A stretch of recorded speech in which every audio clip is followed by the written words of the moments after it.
Listening 1. Professor's Office. Listen to part of a conversation between a student and a professor. Professor James, do you have a minute? Sure, come on in. What can I do for you? Well, I did pretty well on the midterm, You sure did. One of the best grades, as I recall. but I missed a question, and I'd appreciate it if you could help me understand what I did wrong. I have the test right here, and I just can't figure it out. Okay, fire away. It's question 7, the one on biotic provinces and biomes. Oh, that one. Quite a few people missed it. I was thinking that we should go over it again in class. But anyway, let's look at your answer. Thanks. Here's the thing. I said that a biotic province was a region with similar life, but with boundaries that prevent plants and animals from spreading to other regions. So an animal, for example, a mammal, it may have a genetic ancestor in common with another mammal.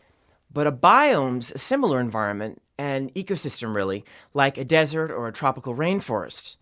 So in the case of a biome, well, the similar climate causes the plants and animals to evolve, to adapt to the climate, and that's why they look alike.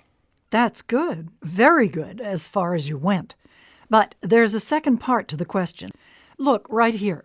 Include an explanation of convergent and divergent evolution. So I was looking for a more complete answer. Next time, be sure to include both parts of a question, when there are two parts, like this one. Do you know how to explain convergent and divergent evolution? I think so. Isn't it like when a group of plants or animals, when they're separated by mountains or a large body of water, then subpopulations evolve from a common ancestor and they have similar characteristics, but their development diverges because of the separation. So that's why we call it divergent evolution. Right. Even when the habitat's similar, if they're separated, then they diverge. How about convergent evolution then? Well, that would be a situation where a similar environment, a habitat, it may cause plants and animals to evolve in order to adapt to the conditions. So a species that isn't really related can evolve with similar characteristics because it can look like a species in another geographic region because of adaptation. And that would be convergent evolution? Right again. So temperature and rainfall, proximity to water, latitude and longitude all combine to determine the climate. And if we know the climate of an area, then we can actually predict what kind of life will inhabit it. Okay. And I really did know that. I just didn't put it down. To tell the truth, I didn't see the second part, not until you pointed it out to me. That's what I thought. Well, Jerry, it's a good idea to double-check all the questions on a test, not just my test, any test, to make sure you've answered each part of the question completely. Otherwise, you won't get full credit. I see that. Well, live and learn. Jerry, you're one of my best students. Thanks. I really like biology. In fact, I'm thinking of majoring in it. Good. That means you'll be in some of my upper-level classes. And I'll be watching out for those 2-part questions on your exams. And all the rest of your exams. I'll be honest with you, my questions usually have 2 parts, so the students will have an insight into the grading system, and a lot of professors do that. In an essay question, it's difficult to know what to include and how much to write. Just read the question carefully and be sure to include all the parts. There may be 3 or 4 in some essay questions. This is the way that the professor helps you organize your answer. I'm giving my students a hint about what I'm looking for by including several parts to the question, but if you miss one of the parts, then it lowers your score. That makes sense. I think I was just trying to finish within the time limit and I didn't read as carefully as I should have. On the final, I'll spend more time reading the questions before I start to answer them. Good plan. 1. Why does the man go to see his professor?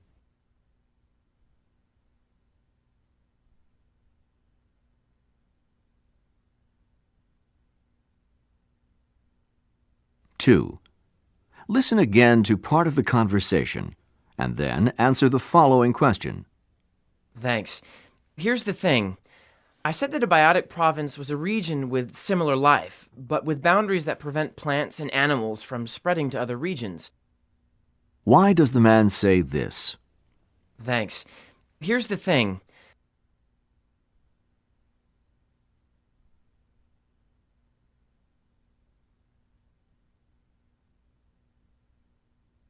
3. What did the man do wrong?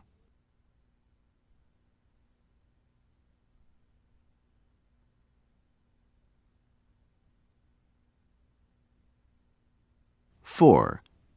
According to the student, what is divergent evolution?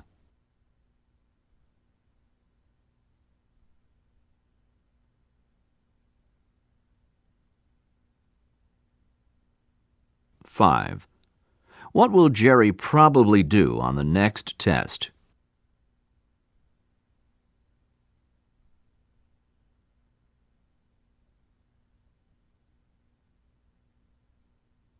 Listening 2. Art History Class. Listen to part of a discussion in an art history class. Sorry about the tests. I don't have them finished. They just took longer to grade than I thought they would. So I'll have them for you next time. Okay then, let's begin our discussion of the ballet. If you read the chapter in your text, you already know that in 1489, a performance that was something like a dinner theater was organized to celebrate the marriage of the Duke of Milan, and a dance representing Jason and the Argonauts was performed just before the roasted lamb was served. By the way, it's interesting that the dance was called an entree, and that name has been retained for courses and meals.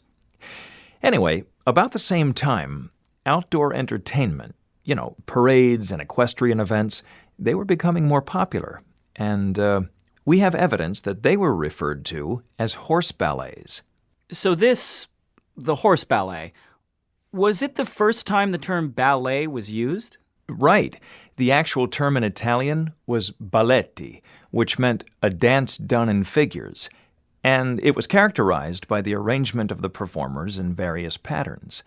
Actually, the balletti were staged versions of the social dances that were popular at court, and the steps, the basic movements, they were walking, swaying, and turning. So they combined in a variety of sequences, each of which was named so that they could be referred to in the directions for individual dances. In fact, specific instructions for the placement of the dancer's feet probably provided the first record of the 5 positions of classical ballet. Question? Sorry, I'm trying to get clear on the dancers. Could you explain what the book means about court dancing? And, I'm not saying this very well. I think I know where you're going. You see, the directions that were written down were intended as a reference for social dancing, but they were important in the history of ballet because the theatrical dances or entertainments that preceded ballet were not performed by professional dancers. Members of the court danced for the entertainment of society, and in general, the performances were in the central halls of castles and palaces, with the audience seated in galleries above, so that the floor figures could be seen when the people looked down. But back to your question. Because of the limitations of the performers and the arrangement of the staging, well, the best way to impress the audience was to keep the steps simple enough for the amateur dancers, but the geometrical patterns had to be intricate and fresh, so the spectators would go away pleased because they'd seen something new. Oh, I get it now. That makes sense, too, because everyone would be looking down at the dancers. Exactly. Now, to continue that thought for a moment, by the middle of the 16th century, variety shows were being presented on a grand scale in northern Italy. They included both indoor and outdoor entertainment, and most people called them spettacoli. And France had begun to make a significant contribution to the dance form that evolved into modern ballet. But to be precise, it was Catherine de' Medici who used dance as part of her court entertainments and is credited with the use of the term ballet. In 1573, I think it was 1573, anyway, she organized a huge celebration to welcome the ambassadors from Poland who had arrived to offer their country's throne to her son Henri. So she called it the Polish Ballet, and the production was staged on a landing at the top of a grand staircase. 16 ladies And these would not have been dancers, just members of court. So they represented the 16 provinces of France, and they performed a choreographed dance with a variety of floor figures. Afterward, the audience joined in court dances, similar to the ballroom dancing that evolved later. So that's a long answer to your original question. Now, I have a question. Okay. You said that the Polish ballet was the first ballet, but I thought the book said the first ballet was Queen Louise's ballet. Good question. Well, I said the Polish ballet was the first use of the term ballet for a dance performance, but Queen Louise's ballet is generally considered the first modern ballet. As you'll remember from the book, the ballet was performed before 10,000 guests, and it was 5 hours long. When I was doing the research for this lecture, I saw several references to the time, so I know that this is accurate. But I kept thinking, no one would watch a ballet for 5 hours. But it must be correct. I can only assume that other activities were going on simultaneously, like a banquet and conversation, don't you think? Anyway, what makes Queen Louise's ballet so unique, besides the length, and why it's the first modern ballet, is that it was connected by a storyline, or in technical terms, it's called dramatic cohesion. Each scene was related to the tales of Circe, a Greek enchantress, who used her powers to battle with man and the gods. The triumph of good, portrayed by Jupiter over evil, portrayed by Circe, was told in a, let's call it a unified production. 6. What is the discussion mainly about?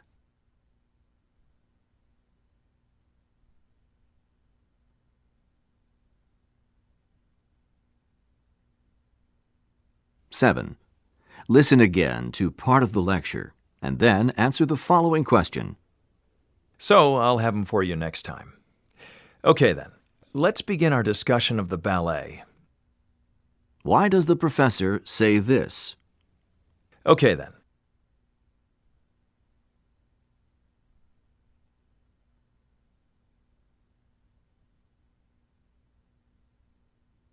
Eight.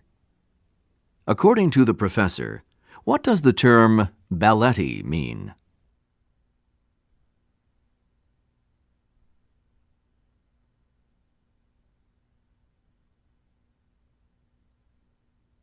Nine. How did the early choreographers accommodate the abilities of amateur performers?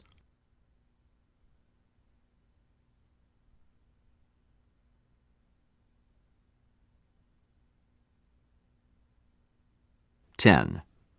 Why does the professor mention that he checked several references about the length of Queen Louise's ballet?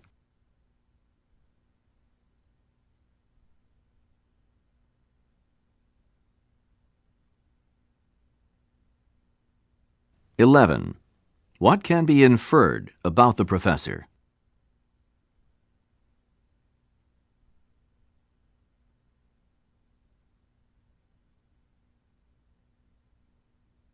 Listening 3.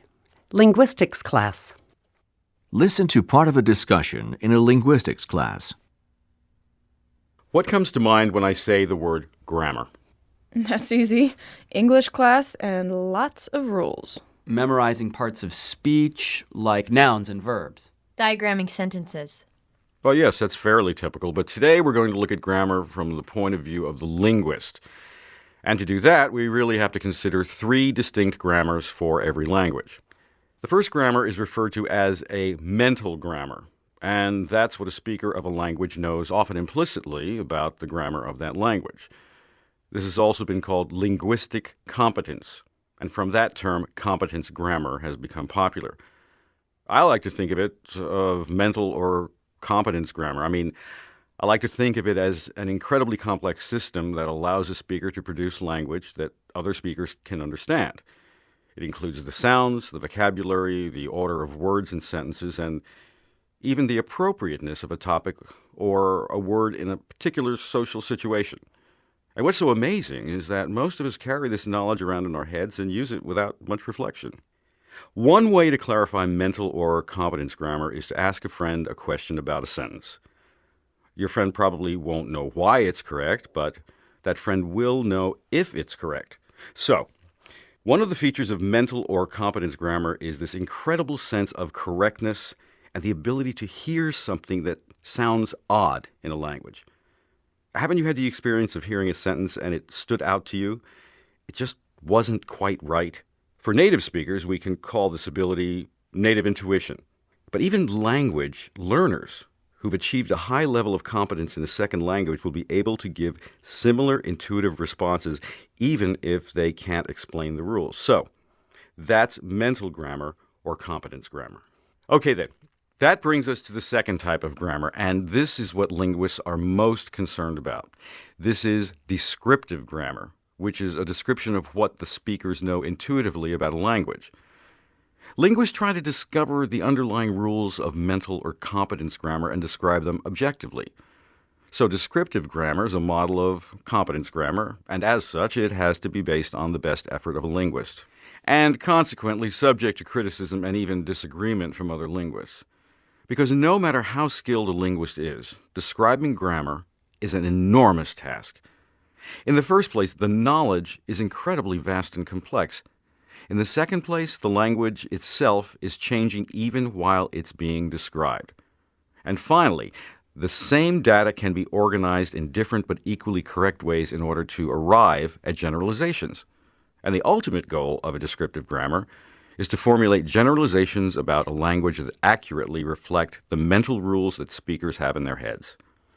But getting back to what most people think of as grammar, the grammar that we may have learned in school, that's very different from either competence grammar or descriptive grammar because the rules aren't meant to describe language at all. They're meant to prescribe and judge language as good or bad. And this kind of grammar is called, not surprisingly, prescriptive grammar because of its judgmental perspective. Again, to contrast prescriptive grammar with descriptive grammar, just think of descriptive generalizations as accepting the language that a speaker uses in an effort to describe it and recognizing that there may be several dialects that are used by various groups of speakers and that any one speaker will probably choose to use different language depending on the formality, for example, of the situation. On the other hand, prescriptive rules are rigid and subject to enforcement. Prescriptivists want to make all speakers conform to one standard in all situations, and that tends to be a very formal level of language all the time. Now, which of these types of grammar do you think you were learning in school when you had to memorize parts of speech and rules and diagram sentences? Sounds like prescriptive grammar to me. Precisely. But how did prescriptive rules get to be accepted, at least in the schools? And probably even more important, why are so many of these rules disregarded even by well-educated speakers in normal situations? Did you say disregarded? I did.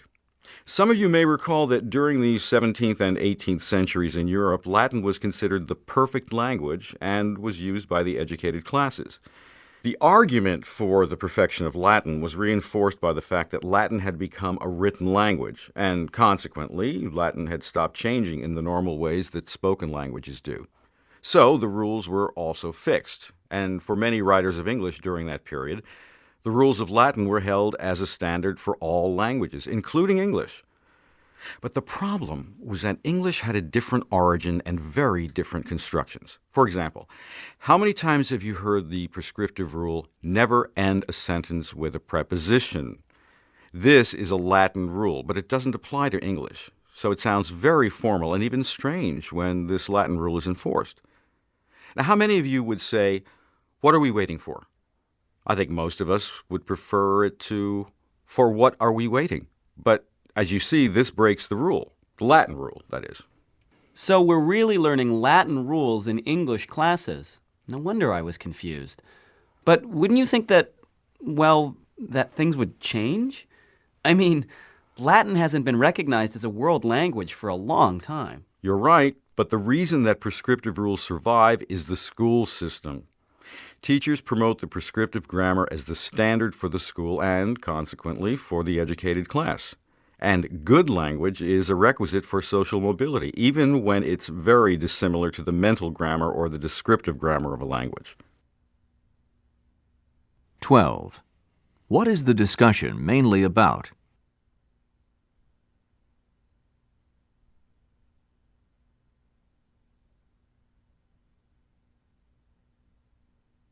"13. How does the professor make his point about native intuition?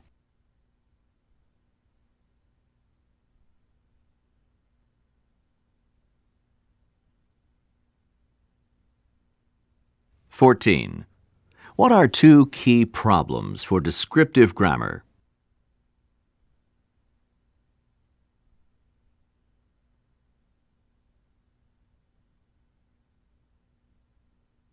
"15. Listen again to part of the lecture and then answer the following question. But how did prescriptive rules get to be accepted, at least in the schools? And probably even more important, why are so many of these rules disregarded even by well-educated speakers in normal situations? Did you say disregarded? Why does the student say this? Did you say disregarded?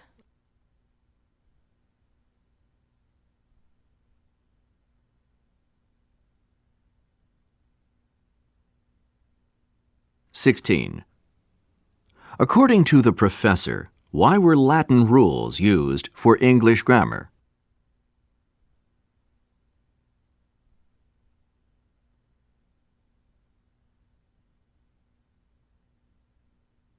"17.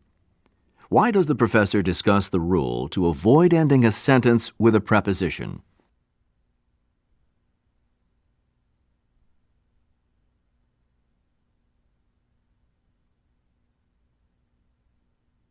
Listening 4. College campus. Listen to part of a conversation on campus between two students. I didn't see you at the International Talent Show.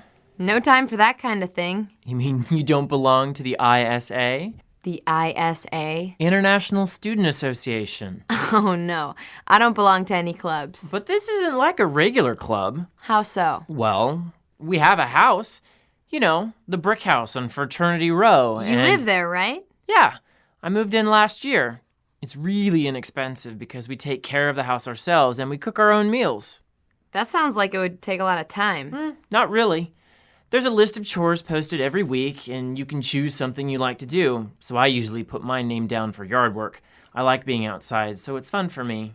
But you have to cook too, right? Okay, it's like this. 20 of us live there, so every night 2 of the guys cook and 2 of the guys clean up. So you only have to cook about once a week and clean up once. What about breakfast and lunch? Oh, well, you're on your own for that. But the dinners are just fantastic. It's like eating in a different ethnic restaurant every night. You know, because the guys are from different countries. Well, that sounds good. And it costs about half what it did to live in the dorm. But really, I'm doing it because it's a great experience living with people from so many different countries. My best friend in the house is from Korea. My roommate's from Brazil. And I've got friends from, well, just about everywhere. But you don't have to live in the house to belong to the club. No. There are about 100 members in the International Student Association. Only guys live in the house. But there are a lot of women in the association. I wish I had time to do it. It really sounds interesting. You've got to relax sometimes. Anyway, we meet at the house the first Friday of the month from 7 to 10. We have a buffet dinner, and after that, we have a short meeting. That's when we plan our activities, like the talent show and picnics and dances. Then a lot of the people stay for music and a party, but some people leave after the meeting. So it's only a couple hours a month? Right. Listen, why don't you come over next Friday for the meeting, as my guest, I mean. You have to eat anyway, and if you have a good time, you can think about joining. Next Friday? Well, I don't know. I usually study on Friday night, but I could take a break. Sure, I'll come over, but I might have to leave early. Great. 18. What is the purpose of this conversation?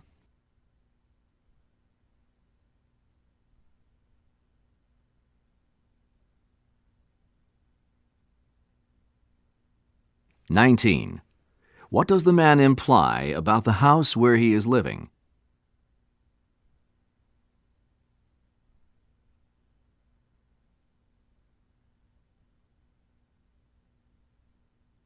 "20. How does the man feel about the International Student Association?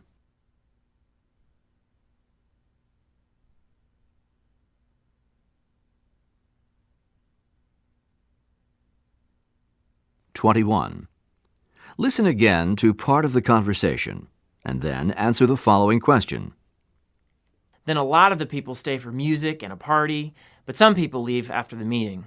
So it's only a couple hours a month? What does the woman mean when she says this? So it's only a couple hours a month?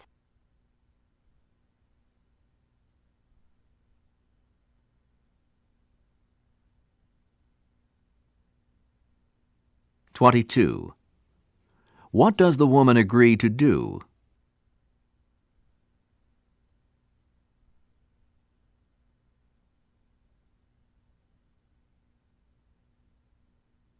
Listening 5. Zoology class.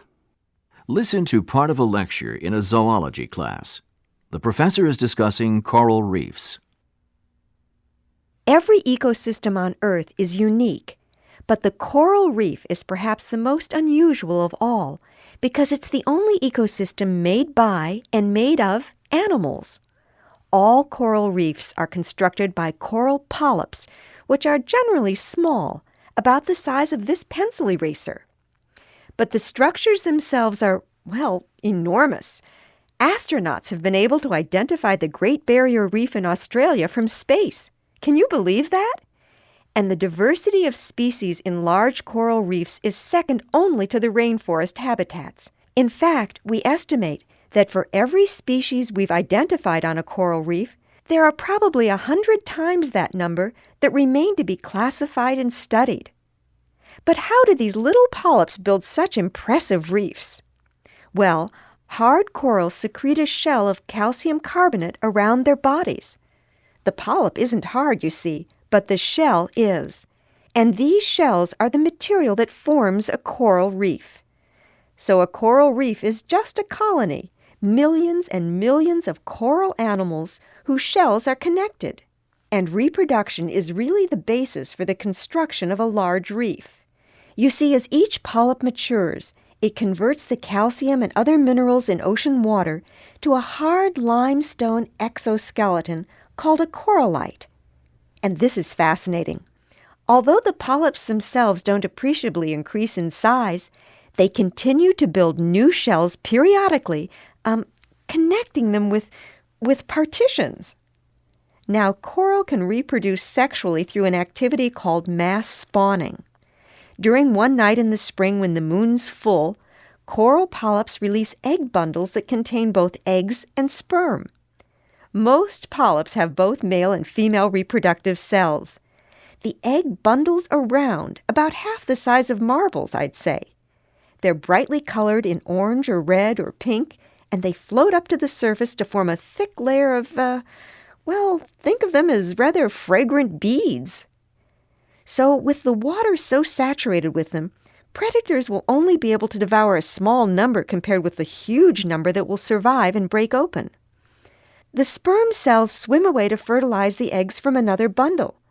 So, once fertilized, the little egg begins to mature from a coral larva to a planulae, which can swim for a few hours, days, or even a few weeks. Ultimately, it locates a hard surface on which to attach itself and from which it will not move for the rest of its life except for the movement involved in the process of building a new, neighboring shell as it continues to mature. But actually, sexual reproduction isn't the way that coral reefs are really constructed. When a polyp matures on the site it's selected, the habitat is identified as being conducive to reef building. So the mature polyp doesn't just grow bigger, it actually replicates itself in a process called budding. After the genetic material is duplicated, then the polyp divides itself in half, and each half becomes a completely mature polyp. This budding process repeats itself, eventually producing thousands of asexually budded coral polyps connected by a tissue that grows over the limestone shells between the polyps. So, as you can imagine, budding will produce a large number of individual polyps, but they'll all have exactly the same genetic code as the first polyp. And this creates the beginning of a coral reef, but without the diversity that eventually populates the habitat. Wherever a coral reef's constructed, abundant sea life congregates. In fact, it's been estimated that about 25% of all ocean species can be found within the coral reefs. Now, most coral polyps eat plankton, single-celled microscopic organisms that float or swim very slowly in the ocean water in their habitat. But a coral reef has such a high concentration of polyps, they can't rely solely on plankton to survive. So coral polyps have developed a symbiotic relationship with a single-celled algae called zooxanthellae. Remember that to qualify as symbiotic, a relationship must be mutually beneficial. So the zooxanthellae produces food for the coral through the byproducts of photosynthesis, and the coral provides a safe home for the zooxanthellae because it's hidden from predators that inhabit the coral reef. Every species of coral grows at a different rate, some as much as 6 inches a year. But faster-growing colonies are more prone to breaking apart, either from their own weight or from the continuous force of the ocean waves. Some species tend to grow more slowly, but they may live as long as 1,000 years. Even so, only the top portion of any reef is actually alive and growing, and the lower structure is comprised of the skeletal remains. That's limestone corallite from coral that has died. And what I find incredibly interesting about coral reefs is that each is a unique structure. But of course, scientists need to classify, and so there's a classification system for coral reefs. A fringing reef grows around islands and the shorelines of continents and extends out from the shore. In order to flourish, fringing reefs must have clean water, lots of sunshine, and a moderately high concentration of salt. Some good examples of fringing reefs can be found around the Hawaiian Islands. Oh yes, these are the most common and also the most recently formed class of coral reefs. Here's a drawing of a fringing reef. I think this is actually one of the Hawaiian reefs. Now, barrier reefs, they're found further from shore, and they're usually separated from the shoreline by a shallow body of water, maybe a lagoon. As in the case of the Great Barrier Reef off the shore of Australia, the body of water can be miles wide, so the reef's miles away from the shoreline. And there may actually be a collection of coral reefs fused together. This is a drawing of a reef in the Great Barrier Chain. As I recall, there are about 25 or maybe even more individual coral reefs connected to form the Great Barrier Reef. As a general rule, barrier reefs are larger and older than fringing reefs. But the oldest class of coral reef is the atoll, which is a ring-shaped reef with a lagoon in the middle and deep water surrounding the ring. These are scattered throughout the South Pacific, kind of like oasis settlements in the desert, and they abound with a diversity of sea life. This is one of the South Pacific atolls. So, as we reflect on everything we've said about coral, we know that it's a relatively simple organism with a body ending in a mouth and tentacles. It reproduces both sexually and asexually by budding, and it survives by forming a symbiotic relationship with zooxanthellae. But none of this is very extraordinary. What's unique about coral in the animal kingdom is its ability to construct a variety of reefs, creating habitats that are absolutely unlike any others on Earth. 23. According to the professor, how do coral reefs grow?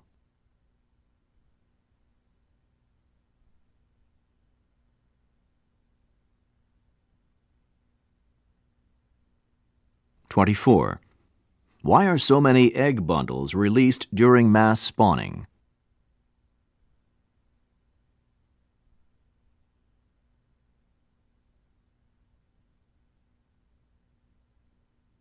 (25) According to the professor, what is budding?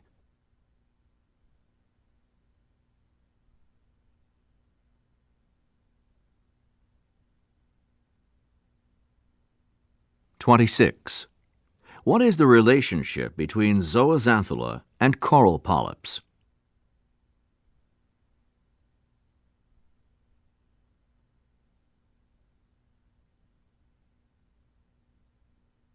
27.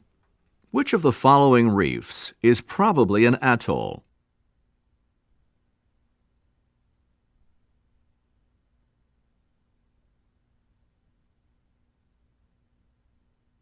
"28. In the lecture, the professor explains coral reefs. Indicate whether each of the following is a true statement about coral reefs. Click in the correct box for each phrase.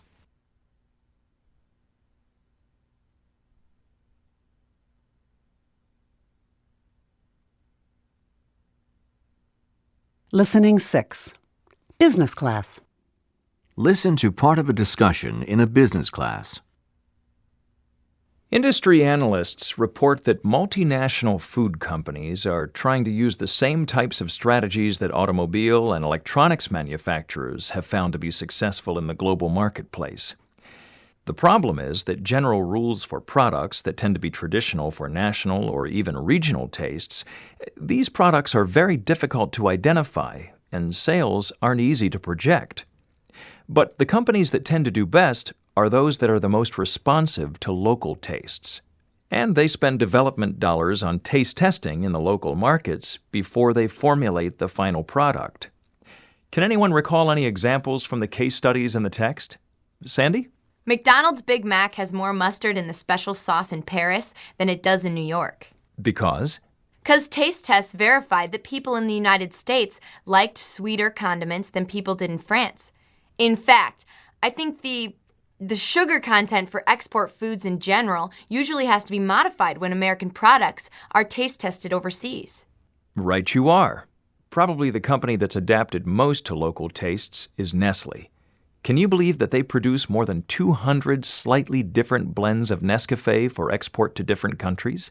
Amazing, but true. But sometimes taste is less a problem of ingredients and more a matter of the way a food product looks or feels. One case study that comes to mind is the one about the soft cookies that just don't sell as well in England as crisp cookies. So you can see that taste extends way beyond just flavor. It's really a combination of flavor preferences and local expectations. Look, here's another example of accommodation that had more to do with the expectation for a process than the flavor of the product. In this case study, it was cake. Remember when Betty Crocker cake mixes were introduced in England, they weren't accepted because the English homemaker felt more comfortable with convenience foods that required more than water to prepare them. Go figure. But that was the problem uncovered by extensive market research. So when the mix was reformulated without an egg, and the preparation included adding an egg with the water before mixing it, well, Betty Crocker cake mixes became very popular in England. Any other examples come to mind?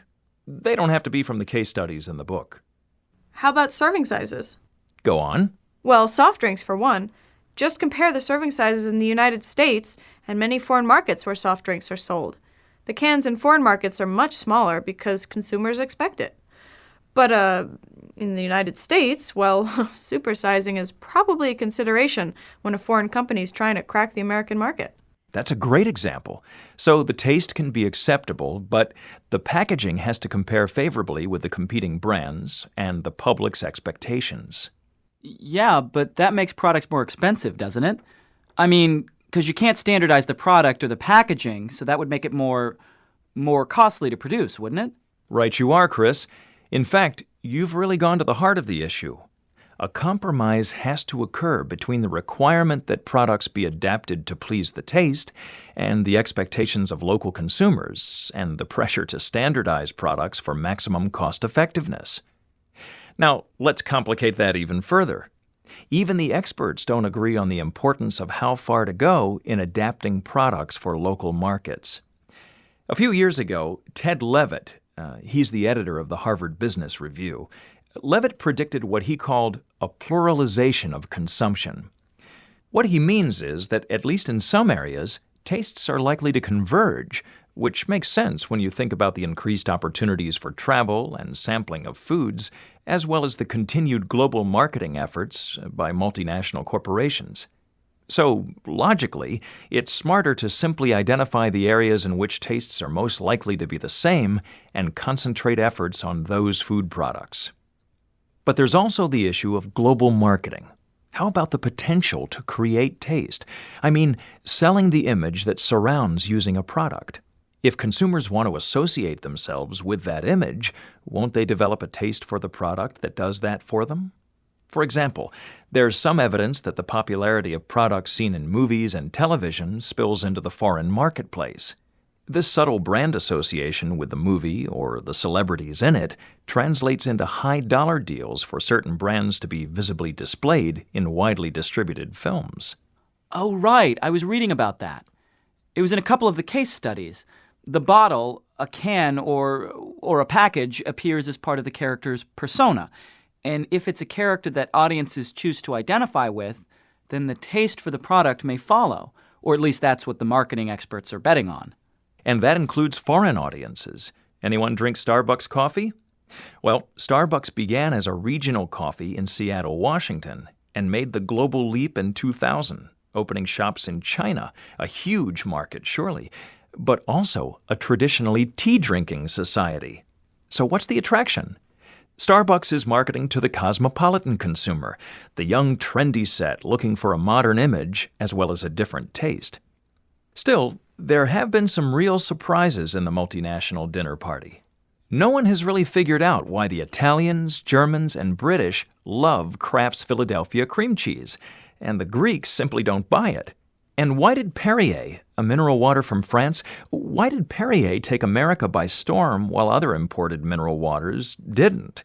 In short, success in the food export industry is probably a combination of the real taste, the flavor of the product, with some adaptation for the local markets, the satisfaction of certain expectations for the preparation and packaging, and the taste for the product created by images in the global marketing plan.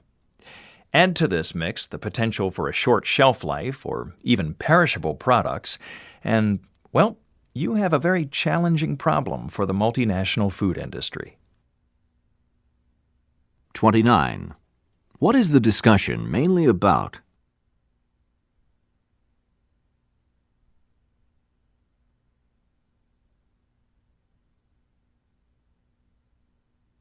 "30. How does the professor organize the lecture?"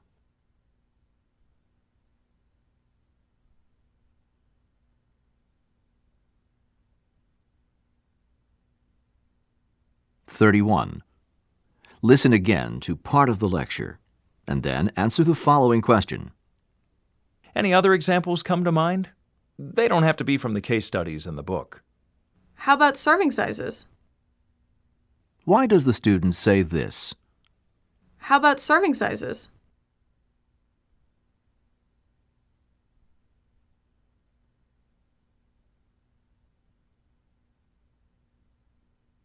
"32. What technique does the professor use to encourage student discussion?"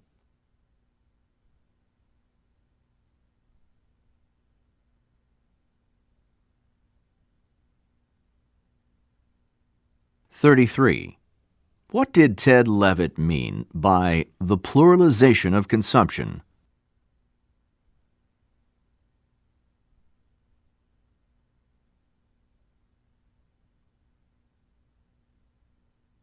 34. What does the professor say about television and movie companies?